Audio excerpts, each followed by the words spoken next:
और बुढ़ापे में कमर दर्द, घुटना दर्द, यहां दर्द और वहां दर्द, तकलीफों का भंडार बन जाता है इंसान का जिस्म। उस बुढ़ापे के आलम में चारपाई पे पड़ा पड़ा हमारा कौम का बूढ़ा चीखता है, चिल्लाता है, हाय हाय करता है। अम्मा अब्बा चीखता है, हाय हाय करता है, नेकता है, अजीब तरह की आवाजें निकालता है।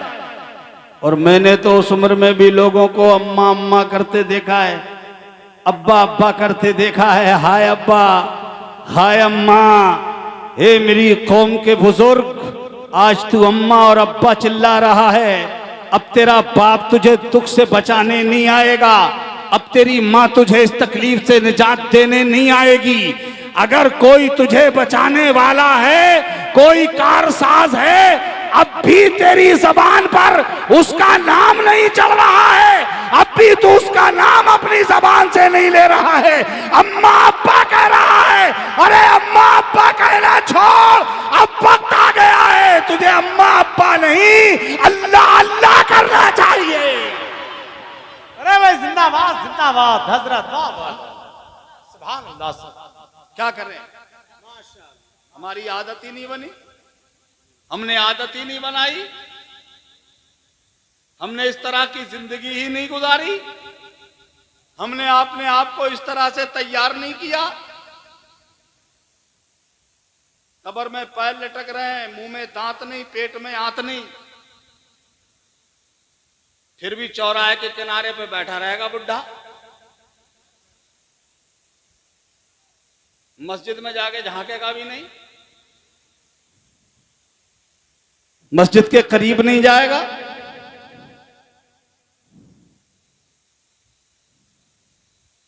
ये हाल है मेरी कौम के बूढ़ों का। ए मेरी कौम के बुजुर्गों, इन अपने बच्चों के लिए क्या छोड़ के जा रहे हो तुम? इनके लिए क्या सरमाया छोड़ा है आपने? इनके लिए क्या विरासत छोड़ी है आपने?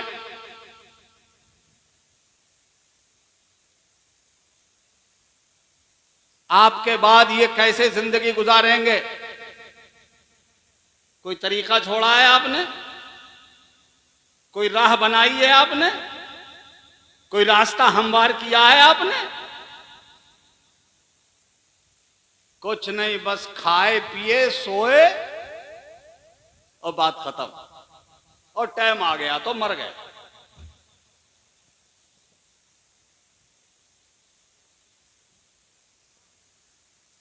बच्चे ले जाके कब्रिस्तान में गाड़ी आएंगे, है ना? बस ऐसे ही खा पी के जिंदगी काट ली और बात खत्म हो गई। बहुत हो गया तो कुछ बैंक बैलेंस कर लिया, थोड़े पैसे जमा कर लिए, अच्छा सा मकान बना दिया, 2-4 प्लाट खरीद के डाल दिए, थोड़ा कारोबार अच्छा कर दिया, बिजनेस जरा ठीक से बना लिया, बस ये। अपने बच्चों के लिए क्या बनाया था? दौलत, सरमाया, माल, धन दौलत। जिस दौलत को तुमने बड़ी मेहनत शाक़ा के बाद रात और दिन में तमीज किए बगैर, हराम और हलाल में फर्क करे बगैर, आप जिस दौलत और सरमाए को जमा करते रहे, आपके बाद अगर आपकी औलाद ना अहल निकल गई तो चंद दिनों में तुम्हारी पूरी जिंदगी की पूंजी को चंद दिनों में तबाह बर्बाद कर देगा। उस बच्चे के लिए क्या तैयारी की थी आपने? उस बच्चे के लिए आपने कौन सा रास्ता बनाया था? उसे कौन सा नस्बुल ऐन दिया था आपने? नहीं दिया ना।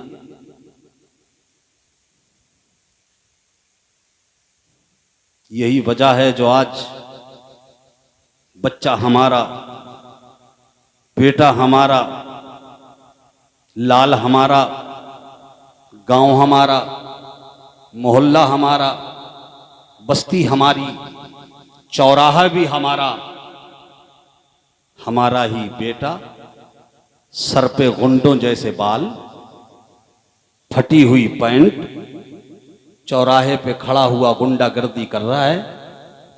पूरा गांव देख रहा है, पूरी बस्ती देख रही है, सब देखते हुए गुजर जाते हैं। कोई उस बच्चे को टोकने वाला नहीं, उस बच्चे से कोई आधी बात कहने वाला नहीं कि बेटा तुमने तो एक मुसलमान के घर में जन्म लिया है, तुम तो रसूलुल्लाह का कलमा पढ़ने वाले हो, तुम्हें तो ऐसी हरकतें नाजेबा नहीं करनी चाहिए, तुम्हें तो इस तरह से नहीं पेश आना चाहिए, ये तुम्हारा तो काम नहीं है। ये कहने वाला आज कोई नहीं है। मुझे बताओ अगर कोई भी उसे टोकता हो। ये तो चौराहे की बात हो गई। आप घर में देख लें, यही बेटा आपका, घर में भी कोई अंगुष्ठ नुमाई करने को तैयार नहीं है। जैसा मन करता है हमारे बच्चे वैसा लिबास पहन लेते हैं, जैसी तबीयत करती है वैसे बाल कटवा के आ जाते हैं। मुझे इस बात का अफसोस नहीं है कि मेरा नौजवान दुनिया की गहमा गहमी में और दुनिया के राव रंग में उलझ करके उसने अपने बालों की कटिंग गलत करा ली। मानता हूं मैं, मेरा बच्चा आ गया होगा मूवी के बहकावे में, देखा देखी में आ गया होगा। अफसोस तो इस बात का है कि उस बच्चे को घर में आने के बाद टोकने वाला कोई नहीं, उस बच्चे को समझाने वाला कोई नहीं। न बाप अपने बच्चे को समझाने को तैयार है, न मां अपने बच्चे को बताने को तैयार है। मां बाप बिल्कुल खामोश तमाशाई। ये बताओ हमारे समाज की सच्चाई है या नहीं है? यही हालात है। कुछ तो हाँ हूं करो।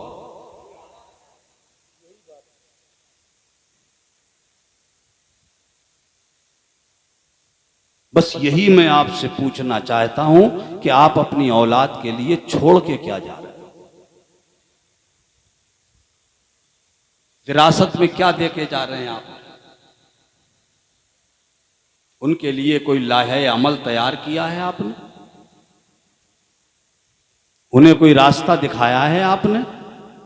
कभी कभार अपने बच्चों को लेके घर में बैठते हो, 24 घंटे भागते हो, 10-20 मिनट कभी घर में बैठकर अपने बच्चों के बीच में कभी उनसे अपने दिल की भी बात करते हो, अपने मन की बात करते हो अपने बच्चों के पास बैठकर?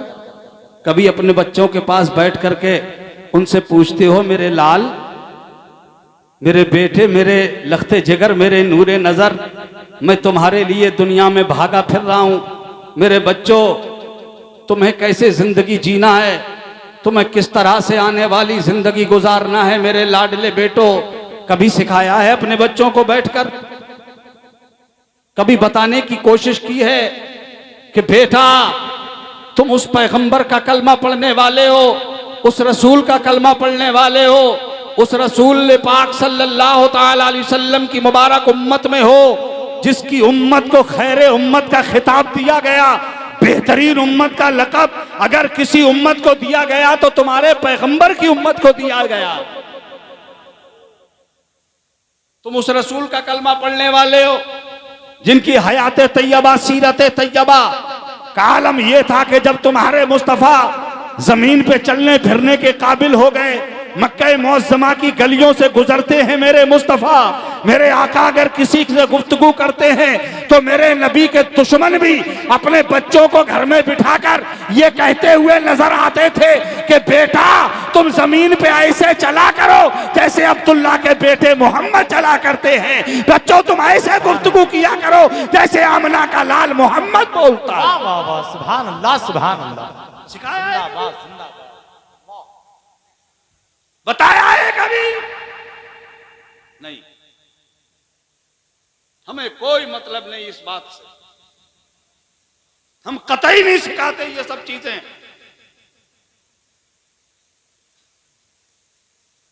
बस बुढ़ापे में पहुंचने के बाद जब बच्चे नाफरमानी पे उतर जाते हैं तो बस रोते हुए मैंने देखा है, मस्जिदों के हुजरों में बैठकर, इमामों के पास बैठकर रोते हुए देखा है। मेरी कौम के बूढ़े मस्जिदों में, हुजरों में, इमामों के पास बैठ के अपना दुख साझा करते हैं, वहां अपना गम शेयर करते हैं, अपना गम शेयर करते हैं, अपना दुख दिलत दर्द उनके सामने पेश करते हैं। इमामों को किसी और के सामने अपनी कहानी बयान नहीं कर सकता, गांव वालों के सामने नहीं, बस्ती वालों के सामने नहीं। जमाना तो मजाक बनाएगा, दुनिया हंसी उड़ाएगी, इस्तेजा करेंगे लोग, हंसी उड़ाएंगे लोग। इसलिए दुनिया वालों के सामने बूढ़ा नहीं रोता, मस्जिद के इमाम के पास बैठ के रोता है। क्यों? इसलिए कि ये जानता है कि मेरी मस्जिद का इमाम मेरा अमीन है, यो मैं इसके सामने बयान करूंगा, ये मेरी इन बातों की अमानतदारी करेगा, ये किसी और को नहीं बताएगा, इसलिए अपने दिल की बात इमाम को बताता। मगर हम भी जिन इमामों को अमीन समझते हैं, जिन इमामों से हमें बहुत कुछ मिलता है, हम उन्हीं के साथ नाइंसाफी करने पे उतर आते हैं। हद तो ये हो जाती है साहब कि अगर इमाम साहब की थोड़ी सी आमदनी नजर आ जाए तो कितनों के पेट में दर्द शुरू हो जाता है। ए लड़के, ए बाबू, ए इधर आओ, इधर आओ, इधर आओ, इधर आओ, जहां छोटे से वहीं बैठ जाओ।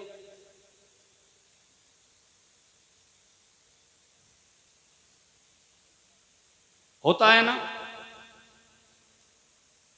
अरे बाज जगह तो साहब कारी आतिफ रजा साहब, ये आतिफ रजा वाहिदी साहब, कारी साहब, ये माशाल्लाह जलसे में आज इतनी मेहनत की, आज इनके पैर ही जानते होंगे। जी हाँ, बहुत दर्द हो रहा होगा आपके पैरों में, वो जलसा करने वाला ही जानता है उस पर कितनी मेहनत होती है। बाज इलाकों में मैंने देखा है कि साहब इमाम लोग जो बेचारे निकाह पढ़ाते हैं ना, निकाह, तो उस निकाह में भी कतर पेंच।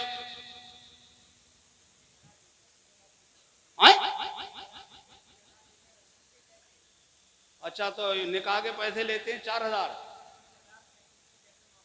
अच्छा, 3,000, 3,500, 4,000, 2,500, जो जैसा मौका लग जाए वैसा ले लिया दूल्हा वाले से पकड़ के हैं, और 1,000 रुपए दे दिए इमाम साहब को, बाकी धर लिए अपनी जेब में।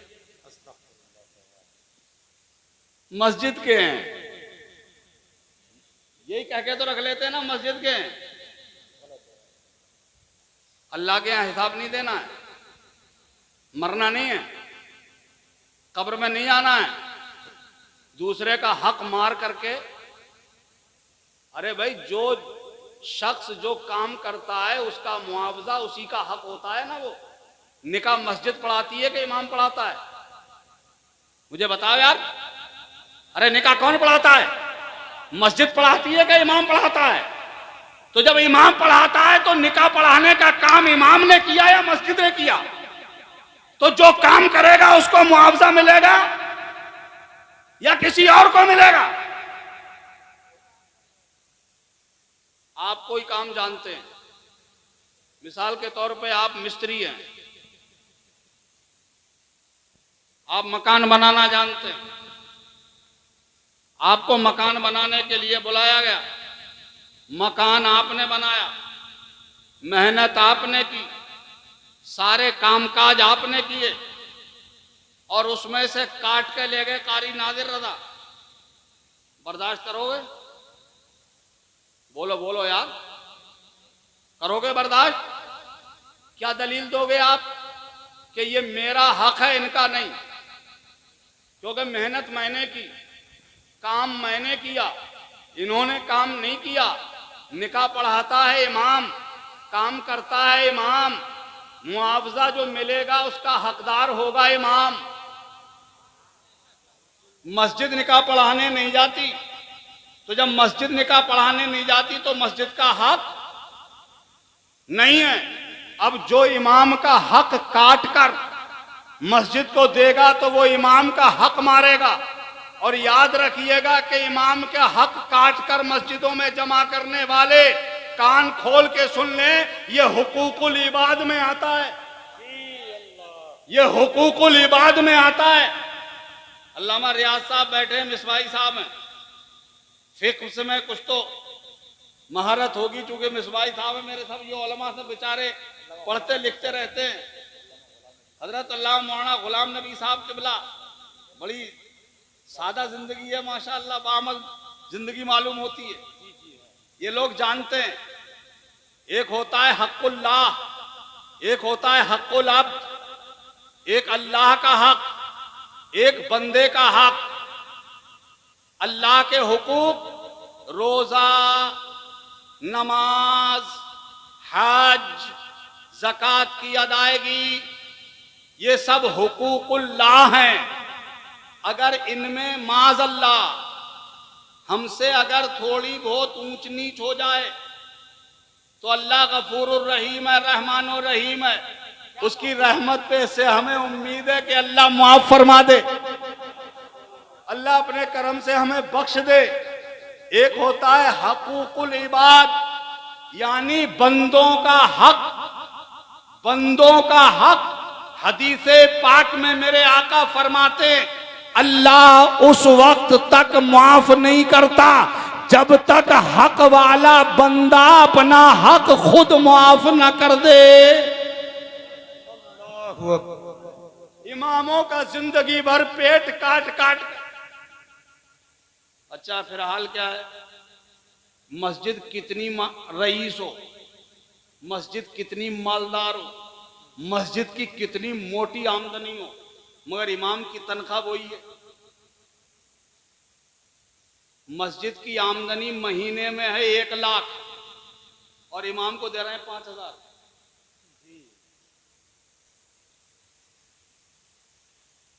इमाम को दे रहे हैं वही 7,000, इमाम को दे रहे हैं वही 8,000। मस्जिद की आमदनी 1 लाख, इमाम को 7,000, 8,000, बाकी पैसा कहां जाता है?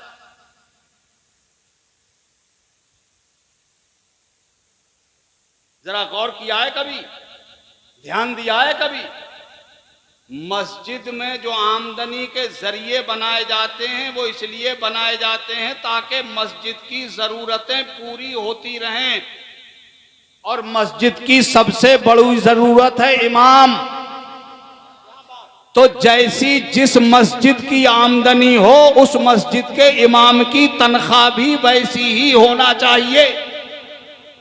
नहीं होना चाहिए जैसी आमदनी वैसी ही तनख्वाह होनी चाहिए। आज तुम कह रहे हो कि हमारे बच्चे कॉलेज की तरफ जा रहे हैं, हमारे बच्चे कॉन्वेंट की तरफ जा रहे हैं, इंग्लिश मीडियम की तरफ जा रहे हैं, सीबीएसई बोर्ड की तरफ जा रहे हैं। आज मेरे मस्जिद मेरे बच्चे मदरसे की तरफ नहीं जाते, कुरान की तरफ नहीं जाते, हदीस की तरफ नहीं जाते। हे मेरे भाई, ये तूने बनाया है माहौल, इसलिए कि तूने अपनी मस्जिद की तनख्वाह रखी 5,000, 7,000, 8,000, 10,000। बच्चे ने समझ लिया 10,000 में मेरी पॉकेट का खर्च पूरा नहीं होता, मेरा जेब खर्च पूरा नहीं होता, मैं कैसे जिंदगी गुजारूंगा?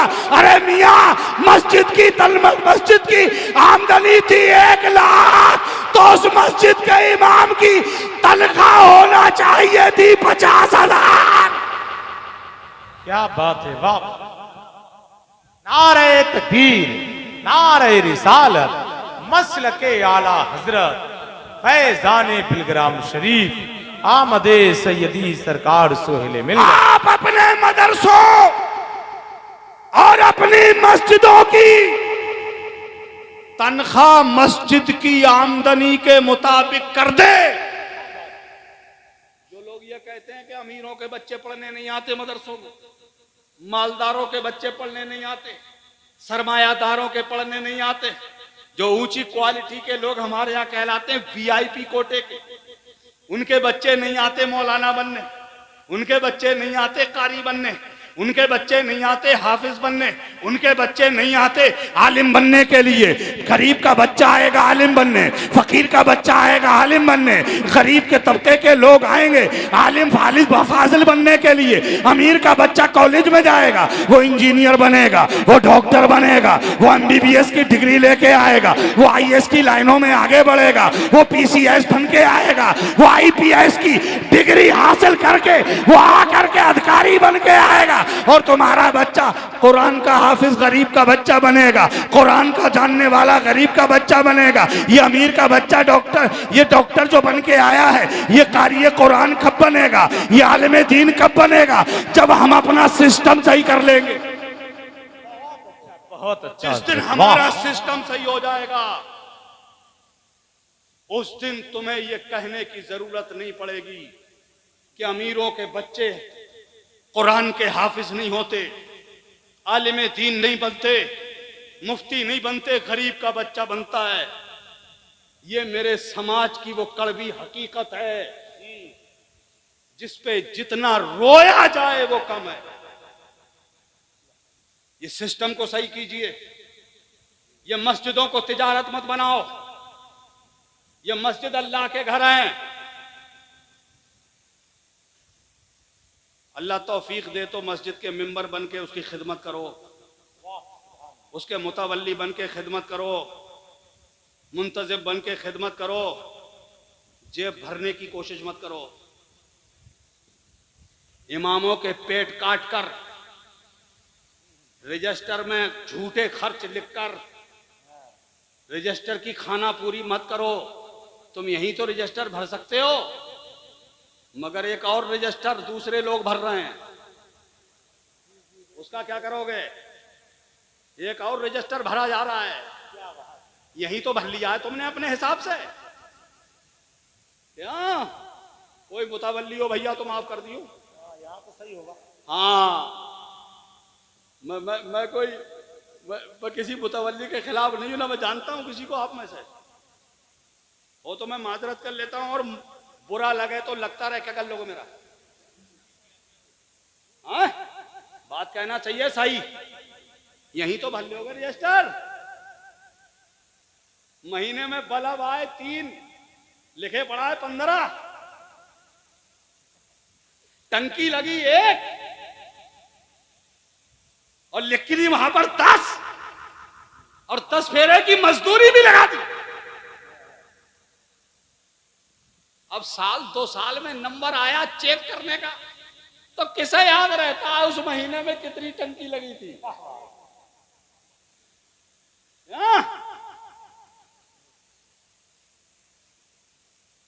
ये रजिस्टर तुम अपने हिसाब से यहां भर सकते हो, मगर मेरा और तुम्हारा एक रजिस्टर ऐसा भरा जा रहा है कि तुम्हें याद रहे न रहे, मुझे याद रहे न रहे, मगर उनका कलम मुसलसल जारी है, वो लिखते जा रहे हैं। एक का नाम है किरामान और दूसरे का नाम है कातिबीन।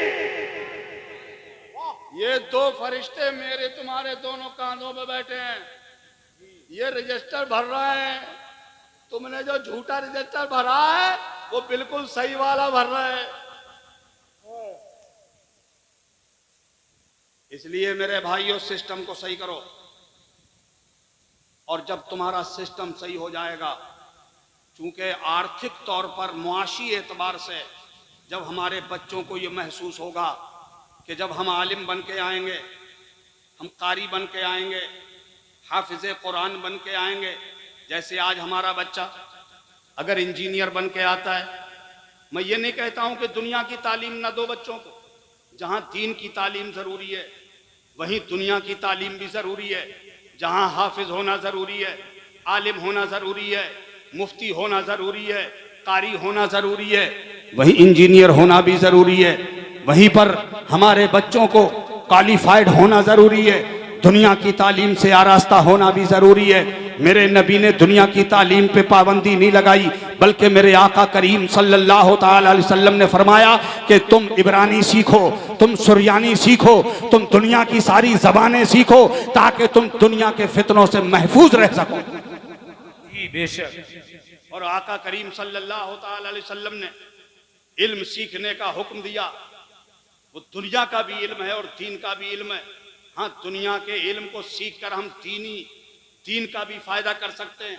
अगर हमारे बच्चे का जज्बा बहाल है, अगर हमारे बच्चे के सीने में कूट कूट के दीन भर दिया गया है, अगर हमारे बच्चे का दिल मोमिन बना दिया गया है, जिस घर में दीनदाराना माहौल होता है उस घर के बच्चों का दिल दीनदार बनता है। उसके माहौल में वो बच्चा जिस माहौल में परवान चढ़ता है उसका असर बच्चे की जिंदगी पे पड़ता है। अगर बाप नमाजी था, माँ नमाजी थी, भाई नमाजी था, बहन नमाजी थी, वो अपने बाप को नमाज पढ़ता देखता रहा, माँ को नमाज पढ़ता देखता रहा, भाई को नमाज पढ़ता देखता रहा, दादा को नमाज पढ़ते देखता रहा, दादी को नमाज पढ़ते देखता रहा, चाचा को नमाज पढ़ते देखता रहा, चच्ची को नमाज पढ़ते देखता रहा, फुफ्फो को नमाज पढ़ते देखता रहा। जिसके घर में सबके सब नमाज पढ़ेंगे उस घर का कोई बच्चा बेनमाजी हो नहीं सकता। बेशक वो बेशक नमाजी बेशक बनेगा कि नहीं बनेगा? बेशक। वो बनेगा ना नमाजी। जैसा माहौल में अपने बच्चे को परवान चढ़ाओगे उस बच्चे ए मौलाना हजरत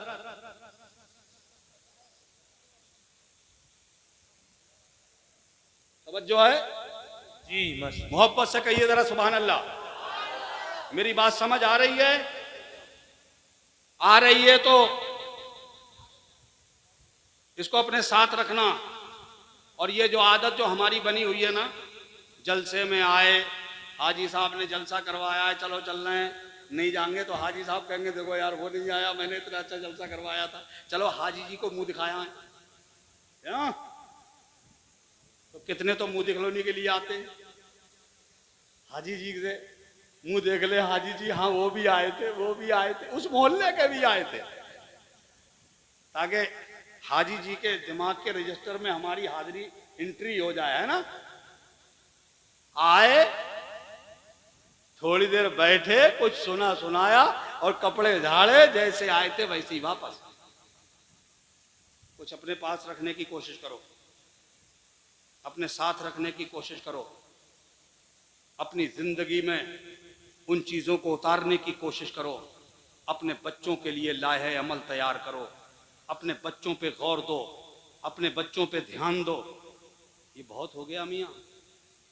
अब वो जमाना जाता रहा जिस जमाने में लाठी से काम लेते थे, तीरों से काम लेते थे, तलवारों से काम लेते थे। अब तलवारों का जमाना नहीं है, अब तीरों का ज़माना नहीं है, अब लाठियों का दौर नहीं है मियाँ। अब एजुकेशन का दौर है, अब तालीम का दौर है, अब शिक्षा का दौर है, अब एजुकेशन का दौर है, आला तालीम का दौर है। अपने बच्चों को पढ़ाओ लिखाओ, उच्च शिक्षा दो, हाई एजुकेशन से अपने बच्चों को आरास्ता करो, दुनिया की लाइनों में आगे बढ़ाओ। इससे पहले कि आपका बच्चा डॉक्टर बने, इससे पहले कि आपका बच्चा इंजीनियर बने, इससे पहले कि आपका बच्चा MBBS की डिग्री हासिल करके आए, इससे पहले कि आपका बच्चा IPS का अधिकारी बनकर आए, इससे पहले कि आपका बच्चा वैज्ञानिक बने, इससे पहले कि आपका बच्चा साइंटिस्ट बने, उससे पहले अपने बच्चे की बुनियाद इतनी मजबूत कर दो। कितनी मजबूत करो? इतनी मजबूत करो अपने बच्चे की दीनी बुनियाद कि तुम्हारा बच्चा डॉक्टरी की जब डिग्री हासिल करने जाए, यानी MBBS बनने जाए, उसके बाद MS बने, उसके बाद MD करे, उसके बाद DM करे, और जब ये सारी डिग्रियां हासिल कर ले और तुम्हारा बच्चा जब घर आ जाए, तुम पड़ जाओ बीमार, तो तुम्हारा बच्चा तुम्हारा इलाज करना शुरू कर दे। टेबलेट की जरूरत हो तो तुम्हें देता रहे, सलाइन की जरूरत हो तुम्हें लगाता रहे, इंजेक्शन की जरूरत हो तुम्हें लगाता रहे, सिरप की जरूरत हो तुम्हें देता रहे। तुम्हारे बच्चा पूरी जिंदगी तुम्हारा मुआलिज बना रहे, तुम्हारा डॉक्टर बना रहे, तुम्हारा इलाज करता रहे। मगर जब वो वक्त आ जाए, जब वो घड़ी आ जाए, जब वो टाइम आ जाए जहां कोई टेबलेट काम नहीं करती, जहां कोई सिरप काम नहीं करता, जहां कोई सलाइन काम नहीं करती, जहां कोई इंजेक्शन काम नहीं करता, तुम्हारे तबीयत खराब हो, सांसें उखड़ने लग जाएं, गले में सांस अटक जाए, तुम्हारे घर्राटे चालू हो जाएं, उस वक्त तुम्हारा बेटा जो डॉक्टर है पूरी जिंदगी तुम्हारा इलाज करता रहा, आज अपने बाप की पाली पे आ गया, अपने बाप की पुतलियां फिरती हुई देखी, तड़प के बेटे ने बाप की नब्ज थामी, दौड़ के आगे बढ़ा, सिरप निकाला, इंजेक्शन निकाला, सलाइन लगाने चाहता था, बाप ने बेटे का हाथ थाम लिया और बाप कहे मेरे लाल पूरी जिंदगी तू मेरा इलाज करता रहा, अब मुझे तेरे सलाइन की नहीं, तेरे इंजेक्शन की नहीं, तेरी टेबलेट की नहीं, ए मेरे बेटे अब मुझे तेरी दवाई की जरूरत नहीं, इस वक्त मुझे कुरान पाक की सूरह यासीन की जरूरत है। नारे तकबीर, नारे रिसालत, मसलके आला हजरत वाहिदी दूल्हा, सुभान अल्लाह सुभान। मेरे बच्चे मुझे इस वक्त कुरान की जरूरत है मेरे लाल, तो ऐसा डॉक्टर बनाओ अपने बच्चे को, ऐसा डॉक्टर बना के लाओ अपने बच्चे को कि जब तुम्हारा ये मुतालबा हो वो तुम्हारा बच्चा मस्जिद के इमाम का इंतजार न करे, मदरसे के मुदर्रिस का इंतजार न करे, किसी तालिबे इल्म का इंतजार न करे, किसी हाफिजे कुरान का इंतजार न करे, इधर उधर भागा भागा ना फिरे। कोई हाफिज मिल जाता मेरे बाप को कुरान पढ़ के सुना देता, उसे यह इंतजार न करना पड़े। बेटा ऐसा डॉक्टर बनाओ जब तुम्हें जरूरत पड़े तो तुम्हारा बेटा सलाइन तुम्हारे सराहने रख दे और घर में जाए, अलमारी से कुरान उठाए और बाप के सराहने बैठ के तिलावते कुरान करने लग जाए। ऐसा डॉक्टर बनाओ अपने बच्चों को, इस तरह का पढ़ा लिखा बनाओ अपने बच्चों को, दीन उनकी घुट्टी में डाल दो, वरना नतीजा क्या होता है, तुम यहां पढ़ाते रहे बच्चे को, हाई स्कूल कर लिया, बच्चा ज़हीन था, टॉपर कर गया, इंटर कर लिया उसने, बच्चे की ज़िहानत बहुत अच्छी थी, बच्चा इंटर में भी टॉप कर गया, अब जरूरत थी इंटर के बाद वो बच्चा यूनिवर्सिटी में जाता, बड़े कॉलेज की तरफ देखता, वो जब यूनिवर्सिटी में जाए हमारा बच्चा, हम तो समझ रहे थे हमारा बच्चा इंजीनियर बनने गया है, हमारा बच्चा दुनिया की अच्छी से अच्छी डिग्री हासिल करने गया है, मगर जब पलट के आया ये बच्चा, जब तक घर पे था मिलाद भी अच्छी लगती थी इसे, सलाम भी अच्छा लगता था इसे, बड़े पीर साहब की 11वीं भी अच्छी लगती थी इसे, मगर जब ये कॉलेज से वापस आया अपने बाप से बोला अब्बा ये जुमेरात को फातिहा क्या चीज है, ये मिलाद क्या होता है, ये गौस पाक की बिरयानी क्या होती है।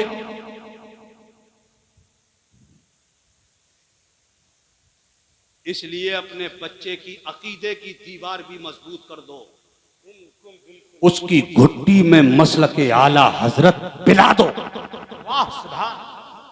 उसे इतना मजबूत सुन्नी सहीउल अकीदा मुसलमान बना दो कि जब वो कॉलेज और यूनिवर्सिटी के गेट पर पहुंचे तो जमाते इस्लामी या देवबंदियत के लोग जो पहले से वहां होते हैं हमारे सादा बच्चों का इंतजार करते हैं, जब ये उन्हें अपनी लाइन में नमाज के वास्ते से, रोज़े के वास्ते से, कुरान के वास्ते से इनका ईमान खराब करने की कोशिश करे तो मेरा बच्चा वहां खड़े होके कहे ए देवबंदियों सुनो, जमाते इस्लामी वालों सुनो, मेरा अकीदा मेरे आला हजरत ने मुझे बचा के दिया है और उन्होंने कहा है अकीदा रखो तुम्हें जाना। वाह क्या बात है, सुभान अल्लाह सुभान। उन्हें जाना, उन्हें माना, वाह वाह वाह। न रखा गैर से काम, लिल्लाहिल हम्द, मैं दुनिया से मुसलमान गया। सुभान अल्लाह सुभान अल्लाह सुभान अल्लाह। बहुत अच्छा हजरत। ये मेरा बच्चा अपना अकीदा महफूज रख सके, उसके लिए जरूरत है आपका बच्चा हमारे इन उलमा की सोबत इख्तियार करे, हमारे इन बुजुर्गों की बारगाह में आए, जिन उलमा की तनख्वाहें काट काट कर, जिनके निकाह का हक मार मार कर आपने मस्जिदों में दिया था, तो उन इमामों के पास तो बच्चों को भेजते हुए तो शर्म आएगी, है ना। देखो, अल्लाह से डरो, दुनिया चंद रोजा है मेरे भाई, कोई भरोसा नहीं है जिंदगी का। अब तो वो वक्त आ गया है, चलते चलते मर जा रहा है आदमी, बैठे बैठे मर जा रहा है। अभी हमारे यहाँ मेरे गांव में कारी साहब 26 साल या 28 साल का कड़ियल जवान, 2 छोटे छोटे बच्चे हैं उसके, सुबह को उठा बिल्कुल तंदुरुस्त, कोई बीमारी नहीं, इंतहाई हट्टा कट्टा जवान, दांत मांज रहा था, बस गिरा और मर गया। मेरे बच्चों, तुमने वो वीडियो देखी होगी, बहुत वायरल हुई थी वो, कि एक दूल्हा है, उस दूल्हा का बहनोई उस दूल्हा को उबटल लगा रहा था, दूल्हा बनाने की तैयारी कर रहा था, तैयारी करते करते ही मर गया वो। मियां कुछ भरोसा नहीं है। अरे मैं यहां तकरीर कर रहा हूं, मैं घर तक पहुंच पाऊंगा कि नहीं पहुंच पाऊंगा कोई गारंटी नहीं है। अपने फजल से वो हिफाजत करे। इसलिए मेरे भाई, मौत का कोई पता नहीं है कब आकर के हमें दबोच लेगी। जितने हक मारे हैं इमामों के, अपने गांव में हर बस्ती के लोग अपने मोहल्ले की मस्जिद में मीटिंग करो और ये तय करो कि अब के बाद किसी निकाह में से इमाम का कोई हक नहीं मारा जाएगा। ये करो मेरे भाई, वो इमाम का हक है, उसमें कतर ब्योंत न करो, उनका हक मत मारो। और जैसी आमदनी है आपकी मस्जिद की, उसी आमदनी के हिसाब से अपने इमाम की, अपने मुअज्जिन की तनख्वाहें मुकर्रर करो। जो मदरसा है तो मदरसे में जैसी आमदनी है उसी आमदनी के मुताबिक मुदर्रिस की तनख्वाह रखो। ये बहुत ज़रूरी है, चूँकि जब ये मेरे इमाम फारिगुल बाल होंगे, यार ज़रा सोचो तो सही, जिसकी तुमने 5-7 हज़ार रुपये 8 हज़ार रुपये तनख्वाह रखी है, कभी उस गरीब के घर में झांक के देखा है तुमने? वो 2-4 बच्चों का बाप भी है, उसकी भी बीवी है, कभी नहीं आता होगा दिल में, आपके ख्याल में कभी ये बात नहीं गुजरती है कि कभी मेरे इमाम की बीवी भी इमाम से 1000 रुपये का सूट मांगती होगी? इसके बच्चे भी ख्वाहिश करते होंगे कि हमें जीन्स की पैंट मिल जाती,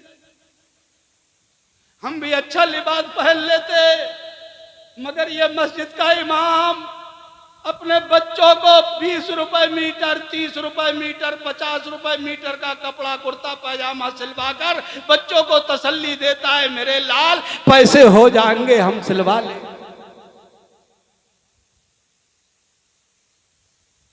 कभी नहीं आता दिल में ये सब। हम 50,000 कमाते, 1 लाख कमाते तो हमारे घर की जरूरत पूरी नहीं हो पाती है, और बहाना बनाते हम इमाम साहब की कमाई में बहुत बरकत है, इमाम साहब की कमाई में बहुत बरकत है साहब, 8,000 रुपए में उनका काम चल जाता है। काम चल नहीं जाता है, वो अपनी गरीबी को अपने कलेजे में दबा के, अपने कलेजे में दबा कर वो एक एक दिन गिन गिन के गुजारता है। क्या बात, वाह। इसलिए मेरे भाइयों, ये कौम की अमानत है आपकी, ये कौम का सरमाया है, ये वो लोग हैं जो 24 घंटे तुम्हारी बस्ती में रहकर तुम्हारे बच्चों को अल्लाह का नाम लेना सिखाते हैं, यही बताते हैं तुम्हें, तुम्हारे बच्चों को यही सिखाते हैं, बच्चों तुम्हारी माँ की अजमत का ये आलम है कि तुम अपनी माँ से कभी ऊंची आवाज में बात नहीं करना, माँ के बराबर में मत बैठना, अपनी माँ के कदमों में बैठा करो, इसलिए कि अल्लाह ने तुम्हारे लिए तुम्हारी माँ के कदमों के नीचे जन्नत को रख दिया। यही इमाम लोग हैं जो तुम्हारे बच्चों को बताते हैं, बेटा जमाना छूट जाए मगर बाप न छूटने पाए, दुनिया नाराज हो जाए मगर बाप को नाराज नहीं होने देना, इसलिए कि जिस दिन तुम्हारे माँ बाप तुमसे नाराज हो गए तो मुस्तफा जाने रहमत ने कहा है कि अल्लाह नाराज हो जाता है। इसलिए मेरे अजीज भाई इन चीजों पे ध्यान दो।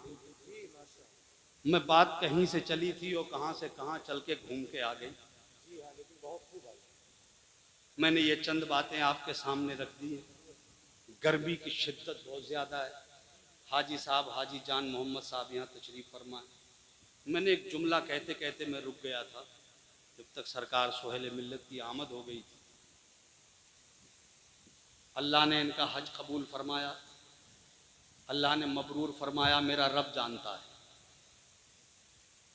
अल्लाह जानता है, दुआ करो अल्लाह ने कबूल कर लिया। वैसे मेरा तो दिल ये गवाही दे रहा है, अंदर से विजदानी कैफियत कुछ इस तरह की है कि अल्लाह ज़रूर इनके हज को मबरूर फरमाने वाला है। इसलिए कि उन्होंने हज में भी अपनी वालिदा की खिदमत की होगी जी, अपनी वालिदा का भी बहुत ख्याल रखा होगा, और वो तो बड़ा सुनहरी मौका था आपको अपने रब से जन्नत लेने का। सुभान अल्लाह बोलो यार, बहुत खुश नसीब है वो बेटा जो दुनिया में अपने माँ बाप पाए और अपने मौला को राजी कर ले। बहुत कम नसीब है वो बेटा जिसने दुनिया में माँ बाप पाए और वो अपने अल्लाह को राजी न कर सका। हाजी साहब को बहुत अच्छा मौका मिला, इन्होंने अपनी वालिदा की वहाँ खिदमत की। वैसे तो हमारे बुजुर्गों ने, हमारे उलमा ने एक पहचान बताई है हज की कबूलियत, एक अलामत निशानी पहचान क्या बताई उन्होंने, कहा कि हाजी की दो जिंदगी होती है। मैं भी हाजी हूं, इसकी वजाहत कर दूं। मैं 2002 में गया था, हमारे हजरत भी हाजी साहब हैं, और भी हमारे उलमा। अब तो माशाल्लाह हमारे गांव में भी बड़े जज्बात हो गए हैं, लोग अपने इमामों को हज कराते हैं, पूरी बस्ती मिलकर कराती है, उम्रे करवाते हैं, है ना।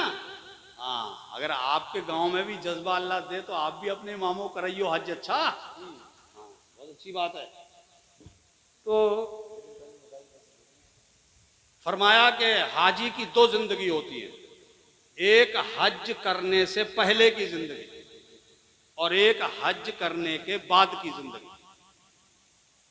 उलमा फरमाते हैं दोनों जिंदगी देखो, हज से पहले वाली जिंदगी और हज के बाद वाली जिंदगी। पहले वाली जिंदगी अगर खराब थी तो हज करने के बाद की जिंदगी में अच्छाई आ गई। नहीं समझे? पहले अगर वो नमाज नहीं पढ़ता था, अब हज करने के बाद नमाजी बन गया। पहले कभी कभी झूठ बोल लेता था, अब बिल्कुल झूठ से सख्त नफरत हो गई।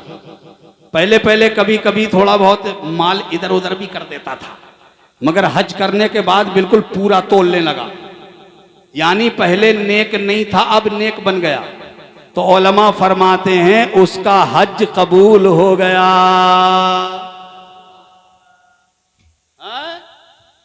और फरमाते हैं और वो आदमी जिसकी हज जाने से पहले थोड़ा बहुत अच्छा था, हज करके आया तो और ज्यादा बिगड़ गया। हज करके आया तो वो इमाम को ही निकालने पे लग गया।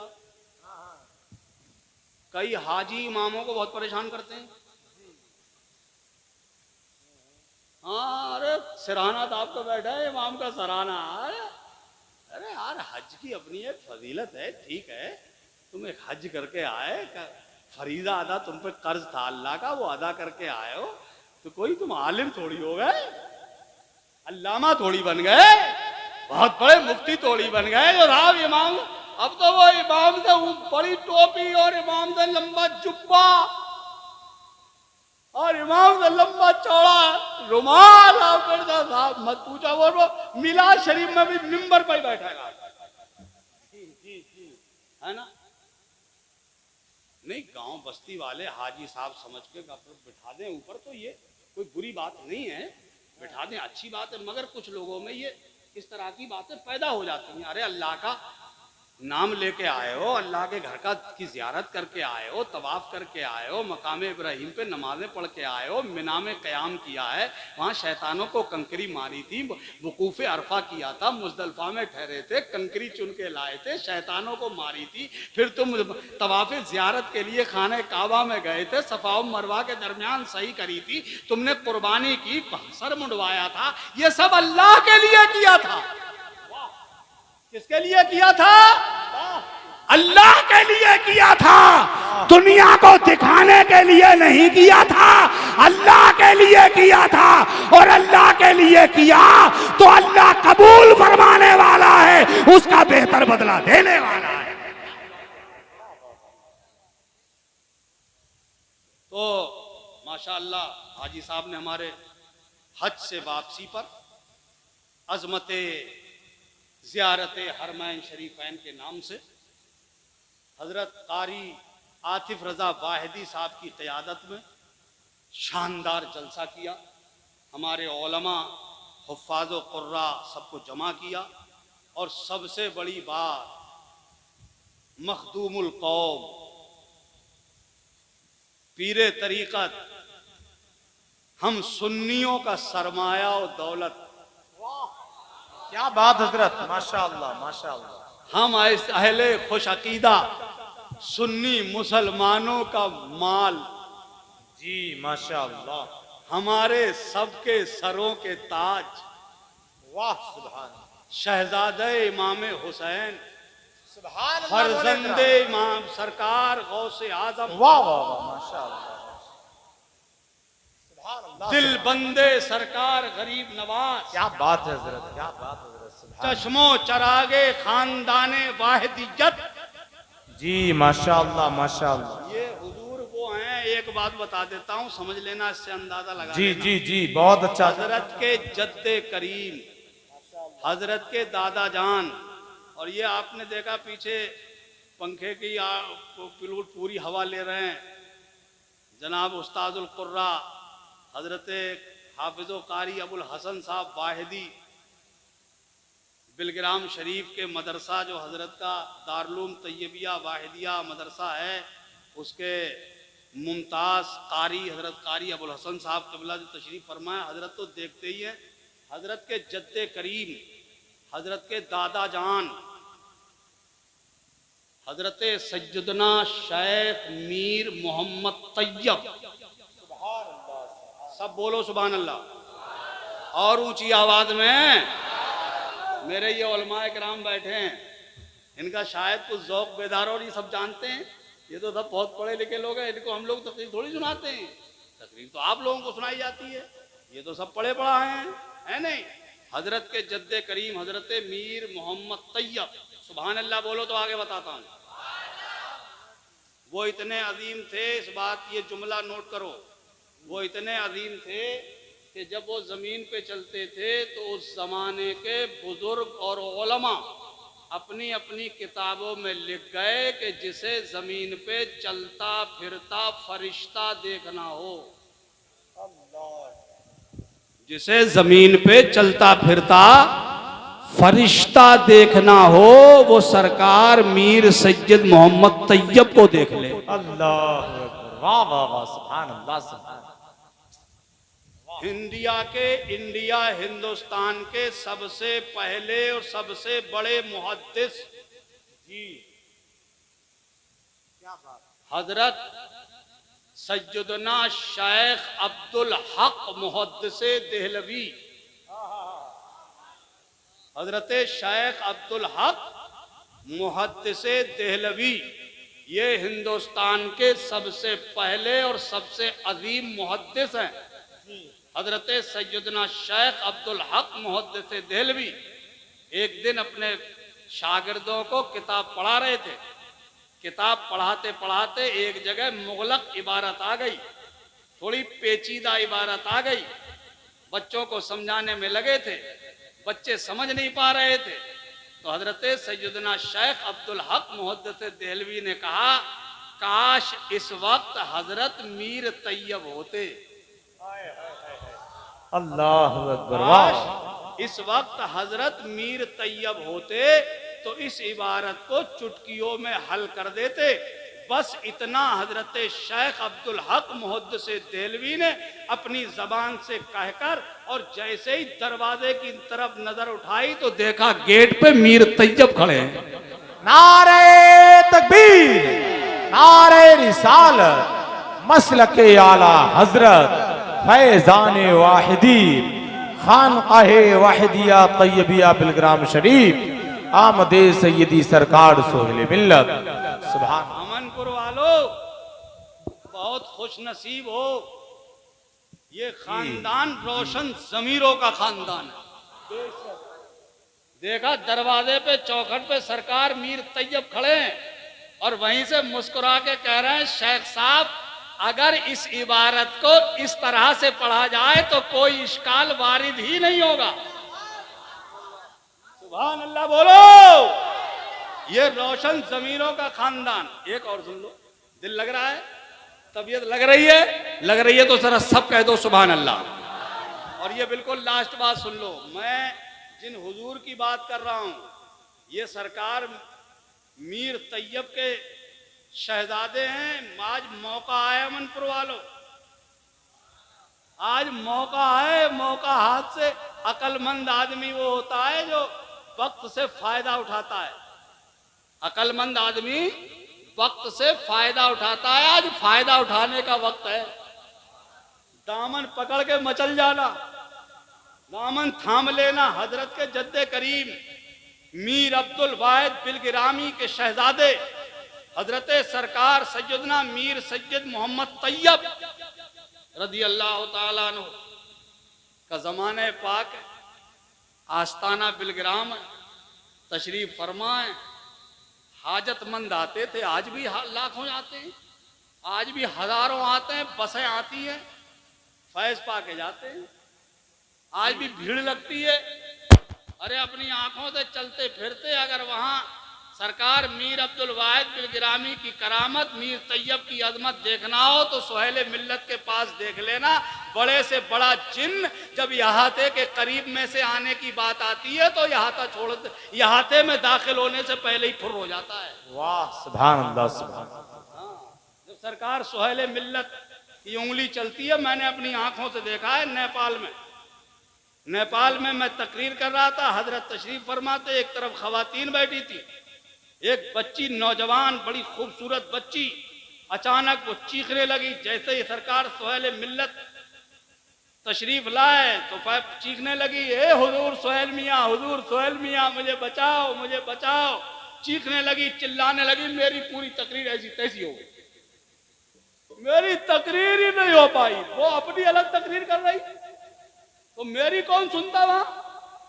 और जब जलसा हजरत की दुआ पर खत्म हुआ, मगर वो मान नहीं रहा था, उसी तरह से चीखता रहा, चिल्लाता रहा। हजरत वहां से उठे, उठने के बाद आगे बढ़े। आपने कुछ पढ़ा और पढ़कर ऐसी अपनी मुट्ठी में दम किया और ऐसे जो मारा, मैं खुद चश्मदीद गवाह हूं, चारों खाने चित। क्या बात, सुभान अल्लाह बोलो। मीर अब्दुल वाहिद बिलग्रामी का शहजादा अपनी फूंक से बड़े बड़े अच्छों को चित्त कर देता है। वाह सुभान अल्लाह। आज वो शहजादे तशरीफ लाए हजरत मीर सैयद मोहम्मद तैयब का जमाने पा के बैठे हैं, हाजतमंद आए हुए बैठे हैं लोग, आते थे फैज पाते चले जाते। एक बिलग्राम शरीफ में एक साहब और रहते थे, उनका नाम था सैयद जियाउद्दीन साहब। एक दिन वो अपने घर से चले और ये दिल में सोच के चले कि मैं मीर तैयब के पास जा रहा हूं, अगर उन्होंने आज मुझे अपने हाथ से पान का बीड़ा दिया तो मैं समझूंगा कि वो अल्लाह के वली हैं। अगर उन्होंने अपने हाथ से उठा के मुझे पान खिलाया तो मैं समझूंगा कि वो अल्लाह के वली हैं, वरना नहीं। ये सोच के चले, किसी से कही भी नहीं, दिमाग में थी ये बात। आए, बैठ गए, वो बैठे और भी बहुत सारे लोग बैठे थे। हजरत के खादिम थे, हजरत उन्हें प्यार से बल्लू मियाँ कहते थे। खादिम से खादिम को फरमाया, बल्लू मियाँ जरा पान तो ले आओ। सब बोलो यार सुभान अल्लाह। फरमाया, बल्लू मियाँ जरा पान तो ले आओ। बल्लू मियाँ गए और पान की तश्तरी ले आए। फरमाया, सबको पान पेश करो। सबको पान दिया। जब उनका नंबर आया, जो सोच के चले थे हजरत अपने हाथ से देंगे, फरमाया इन्हें मत देना। सबको पान दिया, उनको ही नहीं दिया। सबने फैज पाया, उठ के चले गए। वो अकेले रह गए, वही सैयद जियाउद्दीन साहब। जब अकेले रह गए तो हजरत ने फरमाया, बल्लू मियाँ तश्तरी इधर लाओ, पान मेरे पास लाओ। पान आपके पास लाए गए। आपने अपने हाथों से पान उठाया और सैयद जियाउद्दीन साहब को देते हुए पान फरमाया, मियाँ लो पान खा लो, अल्लाह वालों के बारे में ऐसा सोचना नहीं चाहिए। हाय हाय हाय हाय, अल्लाह अल्लाह, क्या बात है। नारे तकबीर, नारे रिसालत, मसलके आला हजरत फैजान बिलग्राम शरीफ वाहिदी दूल्हा। सुभान अल्लाह सुभान। ये रोशन जमीरों की खानका है और ये रोशन जमीर शहजादे हैं। मुझे वो वक्त याद है, हजरत के सगे दादा शेखुल मशाइख कुतुबे ज़माना हजरत सैयदना शेख सुथरे मियाँ साहब रहमतुल्लाह ताला अलैह। मेरा तालिब इल्मी का ज़माना था, मैं पढ़ा करता था। उस ज़माने में पीलीभीत में एक मुफ्ती आजम हिंद रहमतुल्लाह ताला अलैह के खलीफा हुआ करते थे, कारी अमानत रसूल साहब। उन्होंने एक बहुत बड़ी कॉन्फ्रेंस करी थी। उस कॉन्फ्रेंस में हिंदुस्तान की मशहूर खानकाहों के सारे सज्जादा नशीन बुलाए गए। ताजो शरिया, तहसीन मिल्लत, जितने भी बड़े बड़े उलमा और मशाइख थे, सबको दावत दी गई। सरकार सुथरे मियाँ हुजूर जो गोशा नशीनी की जिंदगी गुजार रहे, तकरीब बच्चों बस तकरीर हो गई, तकरीर नहीं होना है, बस जलसा ख़त्म। हजरत दुआ फरमाएंगे और उसके बाद हम लोग आमीन कहें। हजरत की दुआएं तो अल्लाह ताला, हम लोग आमीन कहेंगे, हजरत दुआ फरमाएंगे, अल्लाह कबूल फरमाएगा। इंशाअल्लाह हम में अगर कोई परेशान हाल होगा, अल्लाह उसकी परेशानी दूर फरमाएगा, अल्लाह सबकी मुश्किलें आसान फरमाएगा। अल्लाह वालों की दुआओं पे आमीन किया करो। देखो, जब बुजुर्गों का दुआओं करने का वक्त आया करे तो उस वक्त मजलिस छोड़ के मत जाया करो। वो इनाम मिलने का वक्त होता है, वो मकबूलियत का टाइम होता है। तो मुझे वो वक्त याद है कि हुजूर सुथरे मियाँ साहब गोशा नशी थे, तो कारी मान रसूल साहब बिलग्राम शरीफ गए, बहुत खुशामद की हजरत की, कहा कि हुजूर बस एक बार पीलीभीत तशरीफ़ ले आएँ। तो हजरत ने कहा ठीक है, अब की बार कारी साहब आना तो बताएंगे। तो दोबारा जब कारी साहब गए तो कहा हाँ इजाज़त मिल गई है, सिर्फ पीलीभीत ही जाने की इजाज़त है। और फिर हजरत तशरीफ लाए। मैंने देखा वो मंजर ता हद्दे नज़र, जहाँ तक नज़र जाती थी वहाँ तक मजमा ही मजमा था। मैं भी बहुत पीछे था और बहुत बड़ा स्टेज बनाया गया था। सारे मशाइख नीचे बिठाए गए थे। हुजूर सुथरे मियाँ साहब अपने ज़माने के बहुत बड़े कुतुब थे, इसलिए हजरत के लिए कुर्सी लाई गई जो बहुत ऊंचे मकाम पे रखी गई। और हजरत का वजूद ऐसा था जैसे रोई का गाला, और रोई का बना हुआ हजरत जो पोशाक पहनते थे, जो गुदड़ी, वो लिबादा हजरत पहने हुए थे। हजरत वो खिरका शरीफ जो ऊन वो रुई का बना हुआ खिरका था, वो खिरका हुजूर पहने हुए थे।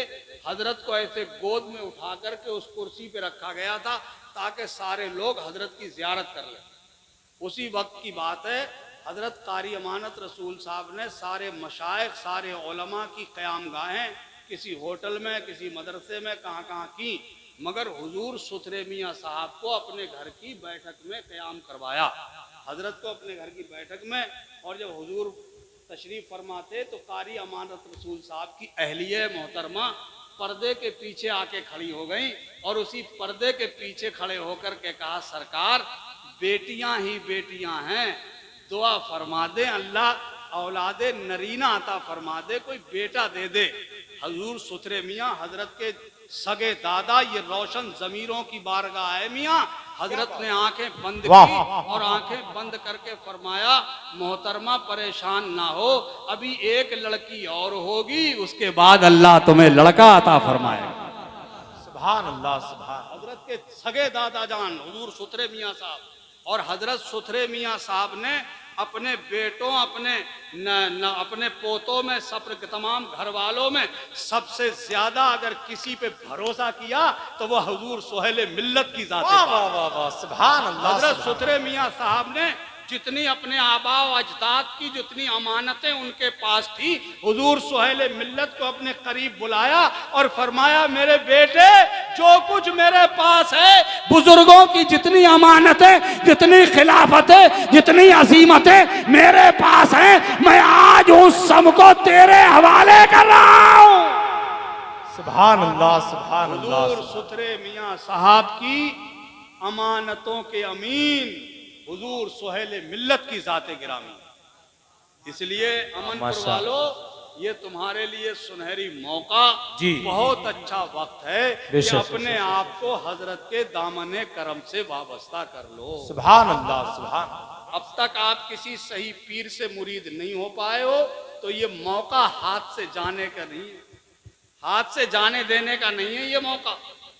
और जो पहले से किसी सहीउल अकीदा बाशरा पीर से अगर कोई मुरीद है तो वो चाहता है कि मैं हजरत से भी फैज पाऊं, तो उसके लिए उलमा ने एक तरीका निकाला है, वो उन्हीं पीर साहब का मुरीद रहेगा, मगर हजरत से तालिब होने की दुआ की, तालिब होने की नीयत से हजरत से जुड़ जाए। और कुछ ना सही मियाँ, सब इकट्ठे होकर बैठ जाओ, रसूलुल्लाह की औलाद के हाथ पे तौबा कर लो। ये बेहतरीन मौका है, सारे लोग इकट्ठे होकर बैठ जाओ। ये नौजवानों, आप लोग सब जल्दी से आगे बढ़ जाओ, और जो मुरीद नहीं है वो मुरीद होने की नीयत से, और जो पहले से मुरीद है वो तालिब होने की नीयत से, माशाअल्लाह, है नहीं, सारे लोग जमा हो जाओ। सुभान अल्लाह, सारे लोग हजरत के दामन करम से बाब ये मौका। कई लोग सोचते हैं, वो सोचते ही रह जाते हैं, दीवाने जो होते हैं वो सोचते नहीं है, जो बढ़ के उठा ले जाम मीना उसी का है, मीना उसी का है, बढ़ के उठा लेता है उसी का ही काम। आराम से बैठ जाए, बहुत ज्यादा दूसरे को चढ़ के भी ना बैठे। मदरसे के तलबा